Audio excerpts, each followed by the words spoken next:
मीठा हमें बनाते बाबा, आप बड़े। ओम शांति। शिव बाबा हमारा बाबा भी है, टीचर भी है, सतगुरु भी है। जहाँ बाप के रूप में बाबा हमारी पालना करते हैं, हमें प्यार करते हैं। टीचर के रूप में हम पर ज्ञान रत्न बरसाते हैं। सतगुरु के रूप में श्रीमत देते हैं, वरदान देते हैं। परंतु साथ साथ बाबा हमारा साजन भी है और सर्जन भी है। साजन के रूप में गुणों से हमारा श्रृंगार करते हैं और सर्जन के रूप में तन और मन के सब रोग, सब दुख दर्द मिटा देते हैं। तो आज की साकार मुरली में बाबा विशेष वैद्यनाथ बनकर और हमारा प्रीतम साजन बनकर आया है और हम आत्माओं को खूबसूरत बनाने आया है। तो चलो करते हैं ज्ञान रत्नों से श्रृंगार और सुनते हैं बाबा के महावाक्य। आज है 17 नवंबर 2023। बाबा के मधुर महावाक्य हैं। मीठे बच्चे, बाप के गले का हार बनने के लिए ज्ञान योग की रेस करो। गले का हार बनने के लिए एक रेस करनी है। कौन सी? ज्ञान की और योग की। तुम्हारा फर्ज है सारी दुनिया को बाप का परिचय देना। प्रश्न है, किस मस्ती में सदा रहो तो बीमारी भी ठीक होती जाएगी। एक मस्ती है, उसमें रहने से बीमारी भी ठीक हो जाएगी। सब चाहते हैं ना निरोगी बनना, है ना? तो सुनो, उत्तर है ज्ञान और योग की मस्ती में रहो। इस पुराने शरीर का चिंतन नहीं करो। बस बुद्धि में क्या चले? बाबा का ज्ञान, बाबा की याद, बिल्कुल मस्त हो जाए। जितना शरीर में बुद्धि जाएगी, लोभ रखेंगे, उतना और ही बीमारियां आती जाएंगी। इस शरीर को श्रृंगारना, पाउडर, क्रीम आदि लगाना, ये सब फालतू श्रृंगार है।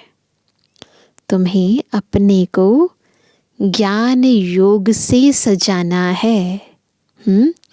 यही तुम्हारा सच्चा सच्चा श्रृंगार है। तो सब श्रृंगार से सदा सजे सजाए रहें। आज का गीत है, जो पिया के साथ है उसके लिए बरसात है।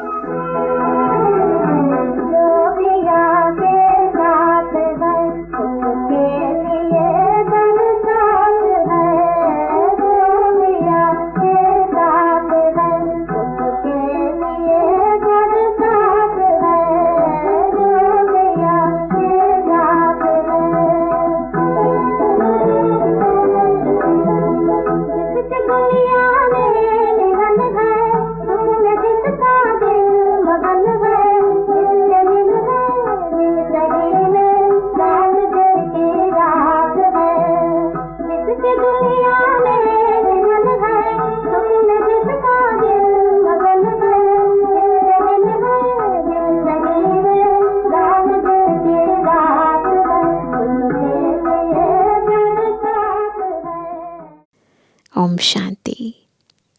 जो बाप के साथ है, अब दुनिया में बाप तो बहुत है ना? परंतु उन सभी का बाप, पिताओं का भी पिता, रचयिता एक है। वही ज्ञान का सागर है। यह ज़रूर समझना पड़े कि परम पिता परमात्मा ज्ञान का सागर है। ज्ञान से ही सद्गति होती है। सद्गति मनुष्य की तब हो जब सतयुग की स्थापना होती है। बाप को ही सद्गति दाता कहा जाता है। जब संगम का समय हो तब तो ज्ञान का सागर आकर दुर्गति से सद्गति में ले जाए। सबसे प्राचीन भारत है। भारतवासियों के नाम पर ही 84 जन्म गाए हुए हैं। ज़रूर जो मनुष्य पहले पहले हुए होंगे वही 84 जन्म लेते होंगे। जो 111 में आएंगे वही तो पूरे 84 जन्म लेंगे। देवताओं के 84 जन्म कहेंगे तो ब्राह्मणों के भी 84 जन्म ठहरे। वही आत्माएं ब्राह्मण बनती है। मुख्य को ही उठाया जाता है। इन बातों का किसी को भी पता नहीं है। ज़रूर ब्रह्मा द्वारा ही सृष्टि रचते हैं। पहले पहले सूक्ष्म लोक रचना है। शिव बाबा पहले सूक्ष्म लोक रचते हैं, फिर यह स्थूल लोक, फिर इस दुनिया में आकर ये परिवर्तन की प्रक्रिया शुरू होती है। यह बच्चे जानते हैं सूक्ष्म लोक कहाँ है, मूल लोक कहाँ है। बाबा ने हमें त्रिलोकी नाथ बना दिया है। तो मूल वतन, सूक्ष्म वतन, स्थूल वतन, इसको ही त्रिलोक कहा जाता है। जब त्रिलोकीनाथ कहते हैं तो उसका अर्थ भी चाहिए ना। ऐसे नहीं कि वहाँ पर हम राज्य करते हैं, नहीं, ज्ञान है, नॉलेज है। तो बाबा कहते हैं कोई त्रिलोक होगा ना। वास्तव में त्रिलोकीनाथ एक बाप ही कहला सकते हैं और उनके बच्चे कहला सकते हैं। यहाँ तो कई मनुष्यों के नाम हैं। त्रिलोकीनाथ, शिव, ब्रह्मा, विष्णु, शंकर आदि सब अपना नाम भी रख लेते हैं। यह सब नाम भारतवासियों ने अपने ऊपर रखा दिए हैं। डबल नाम भी रखाते हैं। अभी तो कम है, परंतु पहले डबल नाम भी बहुत रखाते थे। राधे कृष्ण, लक्ष्मी नारायण। अब यह तो किसको पता नहीं। राधे और कृष्ण अलग अलग थे, है ना। वह एक राजाई का प्रिंस था, वह दूसरी राजाई की प्रिंसेस थी। अब ज्ञान होता नहीं है तो फिर डबल नाम भी रखवा लेते हैं। ये अभी तुम जानते हो। जो अच्छे अच्छे बच्चे हैं उन्हों की बुद्धि में अच्छी अच्छी पॉइंट्स धारण रहती हैं। जैसे डॉक्टर्स, जो अच्छा होशियार होगा, कोई डॉक्टर अगर अच्छा है, होशियार है, उनके पास तो बहुत दवाइयों के नाम रहते हैं, टिप्स पर होते हैं। अच्छा ये प्रॉब्लम है तो ये ले लो। तो पापा कहते हैं यहाँ भी यह नई नई पॉइंट्स बहुत निकलती रहती हैं। दिन प्रतिदिन इन्वेंशन होती रहती है। जिन्हों की अच्छी पॉइंट्स होगी वह नई नई पॉइंट्स धारण करते होंगे। धारण नहीं करते हैं तो महारथियों की लाइन में नहीं लाया जा सकता। इम्पॉर्टेंट क्या है? धारणा। ज्ञान होना, ज्ञान सुनाना अलग बात है, पर ज्ञान की धारणा होना वो इम्पॉर्टेंट है। उसी के आधार पर महारथी कहा जाता है। सारा मदार बुद्धि पर है। धारण कहाँ होता है? बुद्धि में होता है। और तकदीर की भी बात है। यह भी ड्रामा में है ना। ड्रामा को भी कोई नहीं जानते हैं। यह भी समझते हैं कर्म क्षेत्र पर हम पाठ बजाते हैं। दुनिया में भी समझते हैं, कहते हैं ये सृष्टि एक रंगमंच है, एक कर्म क्षेत्र पर है, यहाँ पर हम पाठ बजाते हैं। परंतु ड्रामा के आदि मध्य अंत को नहीं जानते तो गोया कुछ भी नहीं जानते। ड्रामा है पता है, ड्रामा का आदि मध्य अंत नहीं पता है तो गोया कुछ नहीं जानते। तुमको तो सब कुछ जानना है ना। बाप आए हैं, बच्चों को मालूम पड़ा तो बच्चों का फ़र्ज़ है औरों को भी परिचय देना। हमें पता चला कि इस समय शिव बाबा आए हैं, तो फिर हमारा क्या फ़र्ज़ है? अन्य आत्माओं को भी बताएं ना। सारी दुनिया को बतलाना फ़र्ज़ है। जो फिर ऐसे न कहें कि हमको मालूम नहीं था। तुम्हारे पास बहुत आएंगे, अभी तो बहुत आते हैं, है ना। ये तो साकार मुरली है। लिटरेचर आदि बहुत लेंगे। बच्चों ने शुरू में साक्षात्कार भी बहुत किया है। यह क्राइस्ट, इब्राहिम भारत में आते हैं। बरोबर भारत सबको खींचता रहता है। असल में भारत ही बेहद के बाप का बर्थ प्लेस है ना। परंतु वे लोग इतना कुछ जानते नहीं हैं कि यह भारत भगवान का बर्थ प्लेस है। भल कहते भी हैं, शिव परमात्मा कहते हैं, परंतु फिर सबको परमात्मा कह देने से बेहद के बाप का महत्व गुम कर दिया है। जब कह देते हैं जिधर देखूं तू ही तू, सबको परमात्मा कह देते हैं, तो परमात्मा की वैल्यू ही डाउन हो जाती है। अभी तुम बच्चे समझाते हो, भारत खंड सबसे बड़े ते बड़ा तीर्थ स्थान है। क्लियर करके समझाते हैं क्यों है ये तीर्थ स्थान। बाकी और सब जो भी पैगंबर आदि आते हैं, वह आते ही हैं अपना अपना धर्म स्थापन करने। उनके पिछाड़ी फिर सब धर्म वाले आते जाते हैं। धर्मात्मा सृष्टि पर आई, फिर उनके पिछाड़ी उनके धर्म की और आत्माएं आती जाती हैं। अभी है अंत। कोशिश करते हैं वापस जाएं, परंतु तुमको यहाँ लाया किसने? क्राइस्ट ने आकर क्रिश्चियन धर्म स्थापन किया। उसने तुमको खींच कर लाया। अभी सब तंग हुए हैं, सब आत्माएं तंग हो गई हैं। वापस जाने के लिए सब मुक्ति मांगते हैं। यह तुमको समझाना है। सब आते हैं अपना अपना पाठ बजाने। पाठ बजाते बजाते दुख में आना ही है। सृष्टि तमो प्रधान होनी ही है। आत्माएं सुखी से दुखी होनी ही है। तो बाबा कहते हैं फिर उस दुख से छुड़ाकर सुख में ले जाना बाप का ही काम है। बाप का यह बर्थ प्लेस भारत है। इतना महत्व तुम बच्चों में भी सभी नहीं जानते कि इस भारत भूमि का कितना महत्व है और क्यों महत्व है, तो वो भी नंबरवार समझते हैं। थोड़े हैं जो समझते हैं और नशा चढ़ा हुआ है कि हम भारतवासी हैं, उस देश के वासी हैं जहाँ खुद भगवान अवतरित होते हैं।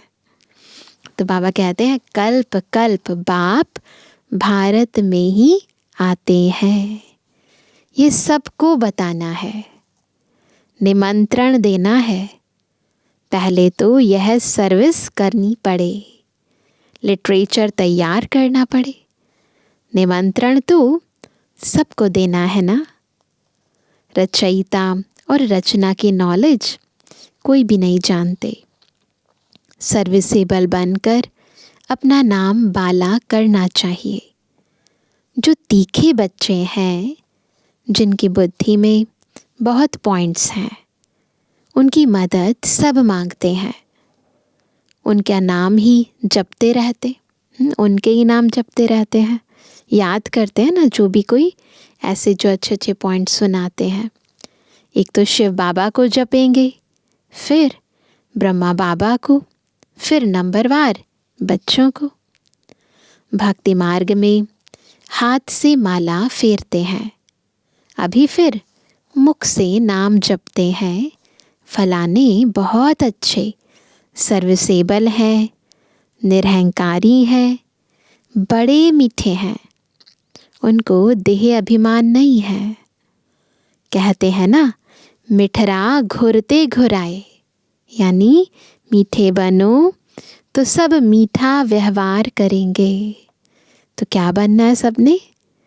मीठा बनना है। हमारा गीत भी है ना, मीठे बच्चे सुनते जाएंगे और मीठे बनते जाएंगे। तो बाबा कहते हैं, बाप कहते हैं तुम दुखी बने हो, अब तुम बच्चे मुझे याद करेंगे तो मैं भी मदद करूँगा। तुम नफ़रत करेंगे तो मैं क्या करूँगा? क्या करेंगे बाबा? यह तो गोया अपने ऊपर नफ़रत करते हैं। बाबा से रूठेंगे तो यानी अपनी किस्मत से रूठ जाते हैं, है ना। पद नहीं मिलेगा।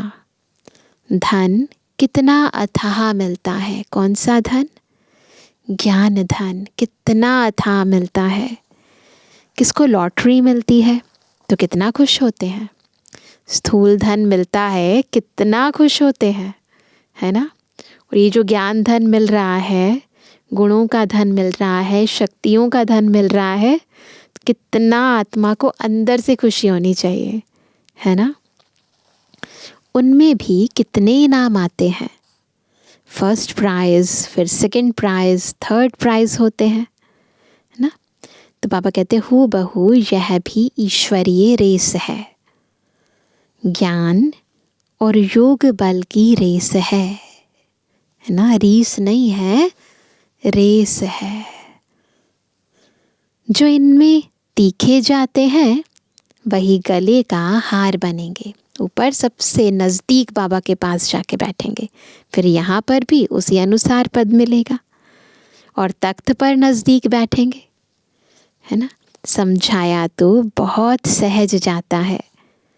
अपने घर को भी संभालो, क्योंकि तुम कर्म योगी हो। बाबा हमें कर्म योगी बनाते हैं, कर्म सन्यासी नहीं बनाते। क्लास में 1 घंटा पढ़ना है, फिर घर में जाकर उस पर विचार करना है। स्कूल में भी ऐसे करते हैं ना, है ना। लिखा होता है कई स्कूलों के बाहर, आइए शिक्षार्थ और जाइए सेवार्थ, है ना। शिक्षा ग्रहण करने के लिए आओ और सेवा करने के लिए जाओ। तो हम भी यहाँ क्या करते हैं, बाबा से 1 घंटा रोज़ मुरली पढ़ते हैं और उसके बाद इस मुरली का मनन मंथन और इसको फिर प्रैक्टिकल जीवन में लाना, कर्म योगी बनकर इसे कर्म में लाना, ये सारा दिन करते हैं। तो इसलिए बाबा कहते हैं कि स्कूल में भी ऐसे करते हैं ना, पढ़कर फिर घर में जाकर होमवर्क करते हैं। बाप कहते 1 घड़ी आधी घड़ी, दिन में 8 घड़ियाँ होती हैं, उनसे भी बाप कहते हैं 1 घड़ी, अच्छा आधी घड़ी। 15-20 मिनट भी क्लास अटेंड कर, धारणा कर, फिर अपने धंधे धोरी में जाकर लगो। आगे बाबा तुमको बिठाते भी थे कि याद में बैठो, स्वदर्शन चक्र फिराओ। याद का नाम तो था ना। बाप और वर्षे को याद करते करते स्वदर्शन चक्र फिराते फिराते जब देखो नींद आती है तो सो जाओ। बाबा बहुत सहज बताते हैं, पुरुषार्थ करने की सहज विधि बताते हैं। कुछ डिफ़िकल्ट नहीं, कोई तंगी नहीं, कोई परेशानी नहीं। फिर अंतमति सुगति हो जाएगी। फिर सवेरे उठेंगे तो वही पॉइंट्स याद आती रहेंगी। ऐसे अभ्यास करते करते तुम नींद को जीतने वाले बन जाएंगे। निद्रा जीत बनने की क्या विधि है बाबा बताते हैं, है ना। जो करेगा वो पाएगा। करने वाले का देखने में आता है, उसकी चलन ही प्रत्यक्ष होती है। न करने वाले की चलन ही और होती। देखा जाता है यह बच्चे विचार सागर मंथन करते हैं, धारणा करते हैं। कोई लोभ आदि तो नहीं है। यह तो पुराना शरीर है।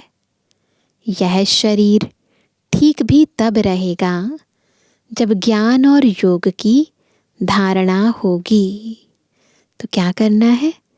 ज्ञान और योग की धारणा करनी है, ताकि मन और तन दोनों तंदुरुस्त रहें। धारणा नहीं होगी तो शरीर और ही सड़ता जाएगा। नया शरीर फिर भविष्य में मिलना है, यूज करना है, सफल करना है हर शक्ति को, तन की, मन की, धन की।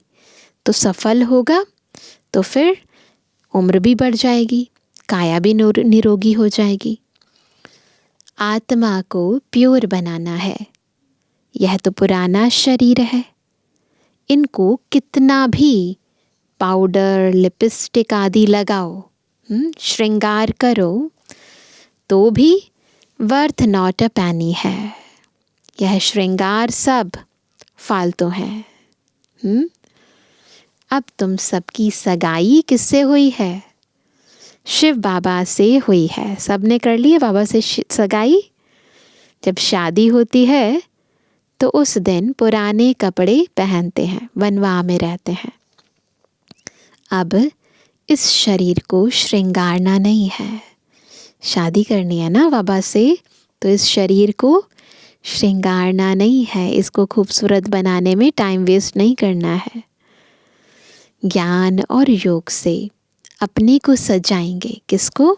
अपने को, जो मैं हूँ, वास्तविकता में जो मैं हूँ, उसको सजाएंगे। तो फिर भविष्य में प्रिंस प्रिंसेस बनेंगे। बनना है ना सबने, तो क्या करेंगे? ज्ञान और योग से स्वयं को श्रृंगारित करेंगे। यह है ज्ञानमान सरोवर। इसमें ज्ञान की डुबकी मारते रहो, यानी विचार सागर मंथन करते रहो, तो स्वर्ग की परी बनेंगे। है ना, कहानी सुनाते ना, ज्ञानमान सरोवर में डुबकी लगाई और जब बाहर निकले तो परी बन गए। तो बाबा कहते हैं प्रजा को तो परी नहीं कहेंगे, है ना। कहते भी हैं कृष्ण ने भगाया, फिर महारानी पटरानी बनाया। ऐसे बताते ना 16,108 रानियों की कहानी। ऐसे तो नहीं कहेंगे कि भगाकर फिर प्रजा में चंडाल आदि बनाया। ऐसे तो नहीं कहते। भगाया ही महाराजा महारानी बनाने के लिए। तो हम बाबा के कैसे बने, क्यों बने, है ना। बाबा ने हमें अपना बनाया किस लिए? राजयोग सिखाने, राजाओं का राजा बनाने। प्रजा बनने के लिए तो नहीं आए हैं ना हम। तुमको भी यह पुरुषार्थ करना चाहिए। ऐसा नहीं जो पद मिले सो ठीक। जब भगवान सब कुछ लुटा रहा है तो थोड़ा सा लेकर क्यों खुश हो रहे हैं? सब ले ले। यहाँ मुख्य है पढ़ाई। यह पाठशाला है ना। गीता पाठशाला बहुत खोलते हैं, दुनिया में भी गीता पाठशाला खोलते हैं और यहाँ भी खोलते हैं। वह बैठ सिर्फ गीता सुनाते हैं, कंठ कराते हैं, बिल्कुल रट जाती है गीता। एक एक श्लोक, कोई एक श्लोक उठाकर फिर आधा पौना घंटा उस पर बोलते हैं, उसकी व्याख्या करते हैं। इससे फ़ायदा तो कुछ भी नहीं। यहाँ तो बाप बैठ पढ़ाते हैं। कंठ करने से, व्याख्या करने से फ़ायदा नहीं है। यहाँ बाबा जो बैठ पढ़ाते हैं, इससे आत्मा जन्म जन्मांतर के लिए संपन्न बन जाती है, धनवान बन जाती है। तो बाबा कहते हैं यहाँ तो बाप बैठ पढ़ाते हैं, एम ऑब्जेक्ट क्लियर है।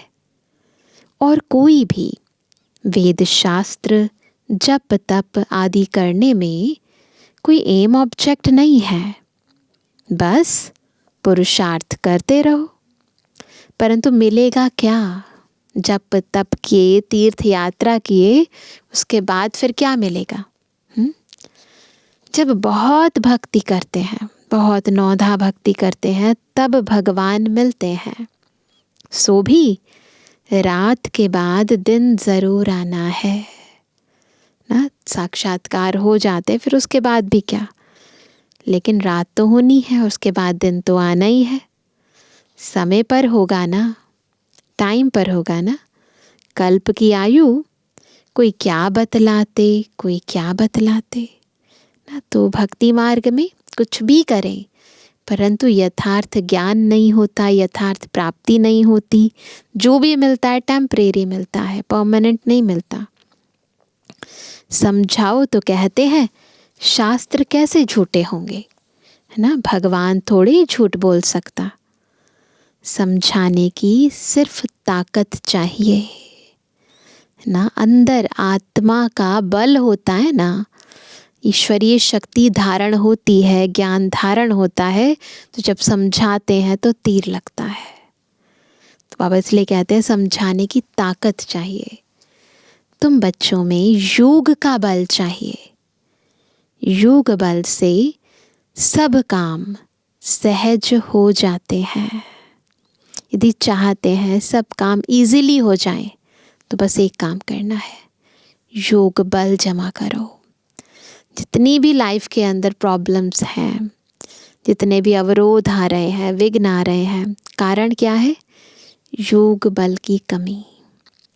कोई काम नहीं कर सकते हैं तो गोया ताकत नहीं है, योग नहीं है। कहाँ कहाँ बाबा भी मदद करते हैं। ड्रामा में जो नूंद है वह रिपीट होता है, यह भी हम समझते हैं। और कोई ड्रामा को समझते ही नहीं है, ये बातें भी हम समझते हैं। सेकंड बाय सेकंड जो पास होता जाता, टिक टिक होता जाता है, हम श्रीमत पर एक्ट में आते हैं। हर सेकंड आत्मा में जो जैसा पाठ नूंदा हुआ है वैसे वैसे आत्मा एक्ट करती है, वही शब्द बोलती है, वैसे ही हाथों पैरों की मूवमेंट होती है। जैसे टिक टिक अनुसार आत्मा की भी अंदर से चक्र चलता रहता है और आत्मा का पाठ जो नूंदा हुआ है वो इमर्ज होता रहता है। तो बाबा कहते हैं कि हम श्रीमत पर एक्ट में आते हैं। श्रीमत पर नहीं चलेंगे तो श्रेष्ठ कैसे बनेंगे, है ना। सब एक जैसे बन नहीं सकते। यह लोग समझते हैं हम एक हो जाएं, दुनिया में ऐसे समझते हैं यूनिटी हो जाए, सब एक हो जाए। एक का अर्थ नहीं समझते वो। एक का क्या मतलब है, क्या एक हो जाए, है ना। एक क्या हो जाए, क्या एक फादर हो जाना चाहिए? सब परमात्मा है तो सब एक फादर हो जाना चाहिए, वह एक ब्रदर हो जाना चाहिए। क्या एक हो जाना चाहिए? ब्रदर कहें तो भी ठीक है ना। श्रीमत पर बरोबर हम एक हो सकते हैं। अगर एक बाबा की मत पर सब चलें तो यूनिटी एकता हो सकती है। तुम सब एक मत पर चलते हो। हम सब ब्राह्मण आत्माएं एक बाबा की डायरेक्शन प्रमाण चलते हैं। तुम्हारा बाप, टीचर, गुरु एक ही है ना। हमें पालने वाला, हमें शिक्षा देने वाला, हमें श्रीमत देने वाला सबका एक ही है, एक शिव बाबा है। जो पूरा श्रीमत पर नहीं चलते तो वह श्रेष्ठ भी नहीं बनेंगे। श्रेष्ठ बनने का आधार है श्रीमत पर चलना। एकदम नहीं चलेंगे तो खत्म हो जाएंगे। रेस में उनको ही निकालते हैं जो लायक होते हैं। जब कोई बड़ी रेस होती है तो घोड़े भी अच्छे फर्स्ट क्लास निकालते हैं, जो कि लॉटरी बड़ी रखते हैं। ये दुनियावी बातें हैं। यह भी अश्व रेस है। यहाँ पर भी घोड़ों की रेस है ना। यहाँ पर आत्मा जो शरीर रूपी अश्व का मालिक है रेस करती है। हुसैन का घोड़ा कहते हो ना, बहुत प्रसिद्ध है। उन्होंने हुसैन को घोड़े पर लड़ाई में दिखाया है। अभी तुम बच्चे तो डबल अहिंसक हो, हम बच्चे तो डबल अहिंसक हैं। काम की हिंसा है नंबर 1। इस हिंसा को कोई जानते ही नहीं। ये भी एक हिंसा है, कोई नहीं जानता। सन्यासी भी ऐसे नहीं समझते हैं, सिर्फ कहते हैं यह विकार है। बाकी काम एक हिंसा है, ये नहीं मानते हैं। बाप कहते हैं काम महाशत्रु है। यही आदि मध्य अंत तुमको दुख देता है। तुमको यह सिद्ध कर बताना है। क्या सिद्ध कर बताना है? कि हमारा प्रवृत्ति मार्ग का राजयोग है, तुम्हारा हठ योग है। तुम शंकराचार्य से हठ योग सीखते हो, हम शिवाचार्य से राजयोग सीखते हैं। तो अंतर बताना है, समझाना है। ऐसी ऐसी बातें समय पर सुनाना चाहिए। कोई तुमसे पूछे कि देवताओं के 84 जन्म हैं, तो भला इन क्रिश्चियन आदि के कितने जन्म हैं? बोलो, यह तो तुम हिसाब करो ना।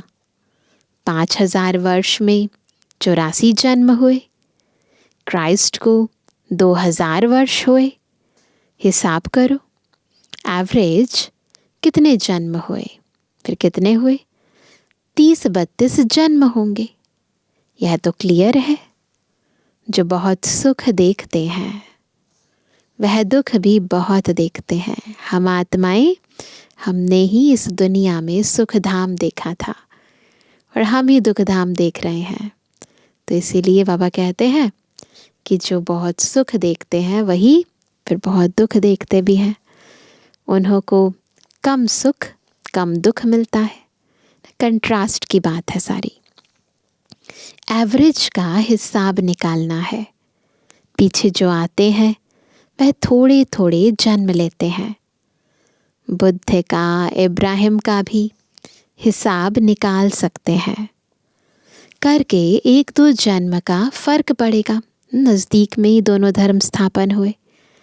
तो यह सब बातें विचार सागर मंथन करना चाहिए। कोई पूछे तो क्या समझाएं? फिर भी बोलो। पहले तो बाप से वर्षा लेना है ना। हिसाब किताब एक अलग चीज़ है, परंतु इम्पॉर्टेंट क्या है? बाबा से वर्षा लेना, बाबा को याद करना, बाबा को पहचानना, ये इम्पॉर्टेंट है। तुम बाप को तो याद करो। जन्म जितने लेने होंगे उतने लेंगे, है ना। उससे ये जानने से कोई ऐसी प्राप्ति तो नहीं होगी ना। बाप से वर्षा तो ले लो। अच्छी रीति समझाना है। मेहनत का काम है। मेहनत से ही सक्सेसफुल होंगे। मेहनत तो सब जगह करनी होती है। बिना पुरुषार्थ के कोई प्रारब्ध नहीं मिलती। तो यदि सक्सेसफुल होना है तो मेहनत तो करनी है, समझना है, फिर समझाना है, दिन रात लगे रहना है ना। इसमें बड़ी विशाल बुद्धि चाहिए। बुद्धि भी बहुत विशाल चाहिए। संकुचित बुद्धि नहीं काम करती, है ना। फिर बहुत ही थोड़े लेवल पर ही सेवा हो पाती है। बाबा से और बाबा के धन से बहुत लव चाहिए। कोई तो धन ही नहीं लेते। अरे ज्ञान रत्न तो धारण करो। यहाँ धन मतलब वो स्थूल धन नहीं। बाबा का धन है ये ज्ञान रत्न। तो बाबा कहते हैं बोलो ज्ञान रत्न तो धारण करो। तो कहते हैं हम क्या करें? हम समझते नहीं समझते हो तो तुम्हारी भावी। और क्या कहेंगे, है ना। अच्छा मीठे किसी के लिए जवानी बच्चों पे जुबानी बाप दादा का दिल जान सको प्रेम से नंबरवार प्रसाद अनुसार यादगार और बुद्धवानी। हम रूहानी बच्चों की, रूहानी बाप दादा को गुड मॉर्निंग, नमस्ते नमस्ते नमस्ते। धारणा के लिए मुख्य सार, पहला, किसी से भी नफरत नहीं करनी है, सबसे मीठा व्यवहार करना है। ज्ञान योग में रेस करके बाप के गले का हार बन जाना है। दूसरा, नींद को जीतने वाला बन सवेरे सवेरे उठ बाप को याद करना है। स्वदर्शन चक्र फिराना है। जो सुनते हैं उस पर विचार सागर मंथन करने की आदत डालनी है। वरदान है, बुद्धि को डायरेक्शन प्रमाण श्रेष्ठ स्थिति में स्थित करने वाले मास्टर सर्वशक्तिमान भव। क्या वरदान है आज का? मास्टर सर्वशक्तिमान। कैसे बनेंगे? जब बुद्धि को डायरेक्शन प्रमाण यानी श्रीमत प्रमाण श्रेष्ठ स्थिति में स्थित करेंगे। कई बच्चे जब योग में बैठते हैं तो आत्म अभिमानी होने के बदले सेवा याद आती है। होता है कभी ऐसे? होता है। लेकिन ऐसा नहीं होना चाहिए, क्योंकि लास्ट समय अगर अशरीरी बनने के बजाय सेवा का भी संकल्प चला तो सेकंड के पेपर में फेल हो जाएंगे। उस समय सिवाय बाप के निराकारी, निर्विकारी, निरहंकारी और कुछ याद ना हो। सेवा में फिर भी साकार में आ जाएंगे। इसलिए यह अभ्यास करो कि जिस समय जिस स्थिति में स्थित होना चाहे स्थित हो जाएं। मन को ऑर्डर करें, इस स्थिति में स्थित होना है। अभी अभी ऊपर परम धाम में निराकारी स्थिति में, अभी अभी सूक्ष्म वतन में आकारी स्थिति में, अभी अभी कर्मयोगी बन इस साकार वतन में। तो जो जो स्थिति जिस समय एक सेकंड में ऑर्डर करे और स्थित हो जाए, तब कहेंगे मास्टर सर्वशक्तिमान, कंट्रोलिंग और रूलिंग पावर वाले। स्लोगन है, किसी भी परिस्थिति को सहज पार करने का साधन है एक बल, एक भरोसा। बस एक बाबा, दूसरा ना कोई। उसी पर पूरा भरोसा रखो, इजीली सब काम हो जाएंगे। तो आज सभी विशेष क्या होमवर्क करेंगे? जो बाबा ने कहा, controlling power, rolling power, master सर्वशक्तिमान की स्थिति। जिस समय जिस स्थिति में स्थित होना चाहे उसमें स्थित हो जाएं। तो क्या करेंगे? बार बार कभी अपने निराकारी स्वरूप में, कभी अपने आकारी स्वरूप में, कभी साकार वतन में भी बाबा के साथ कंबाइंड रूप में, कभी साक्षी स्वरूप में, कभी साथी रूप में। तो बार बार विभिन्न स्थितियों का अभ्यास एक एक सेकंड में करने का करेंगे तो क्या होगा? एंड के अंदर धोखा नहीं मिलेगा। तो इसका अभ्यास आज हम दिन में जब जब टाइम मिले तब करेंगे, सेकंड में किसी भी स्थिति में स्थित होने का। और अगर ना हो तो कोई बात नहीं, थोड़ी देर बाद होता है, फिर प्रैक्टिस करते करते हो जाएगा। अच्छा, ओम शांति।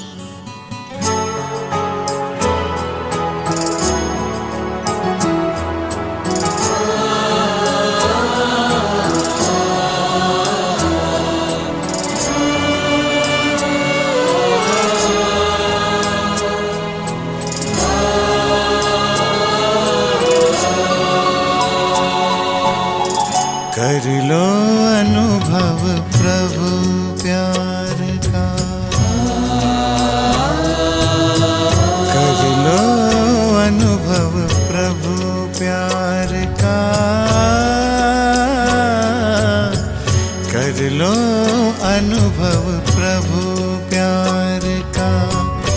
बाहों में वो बुला रहा, वो करुणा कर दया का सागर, स्नेह में सबको समा रहा, स्नेह में सबको समा रहा।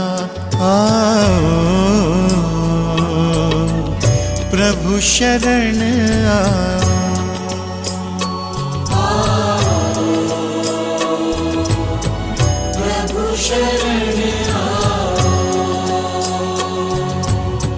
कर लो अनुभव प्रभु प्यार का।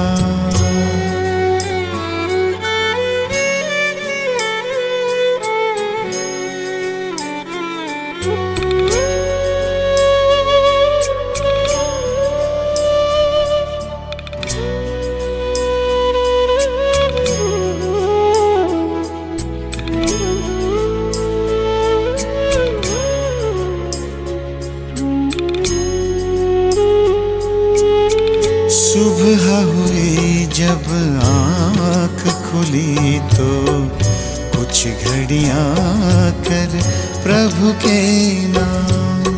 सुबह हुई जब आँख खुली तो कुछ घड़ियाँ कर प्रभु के नाम। प्रभु किरण को हृदय में भर लो, कर लो आनंद दिव्य ललाम। प्रभु किरण को हृदय में भर लो, कर लो आनंद दिव्य ललाम। महामिलन की मंगल बेला, महामिलन की मंगल बेला, प्रभु मिलन जग मना रहा, वो करुणा कर दया का सागर, स्नेह में सबको समा रहा, स्नेह में सबको समा रहा। प्रभु शरण आ,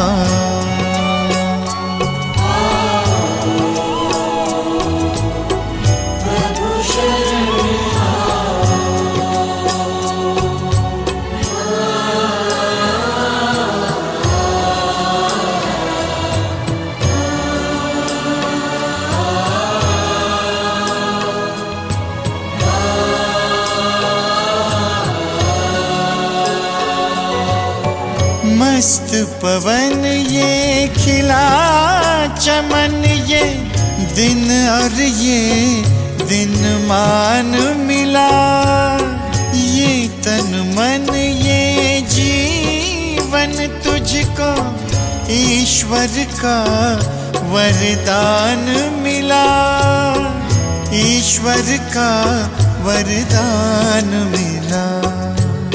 सफल करो और पाओ सफलता, सफल करो और पाओ सफलता। मुरली मधुर वो सुना रहा, वो करुणा कर दया का सागर, स्नेह में सबको समा रहा, स्नेह में सबको समा रहा। प्रभु शरण आ,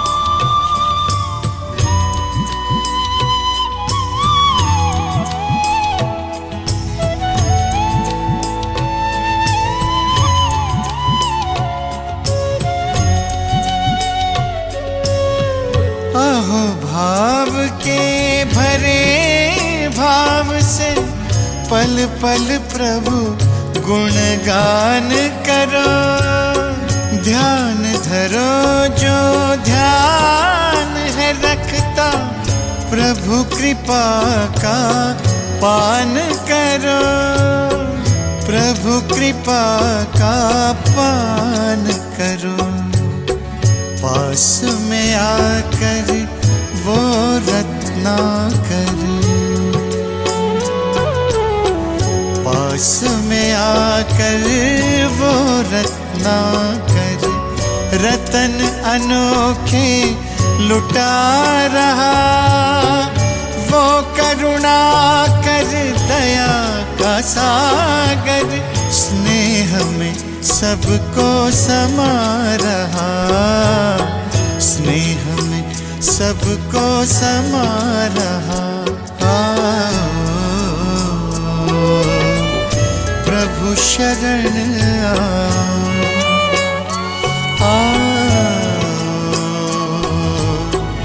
प्रभु शरण आओ।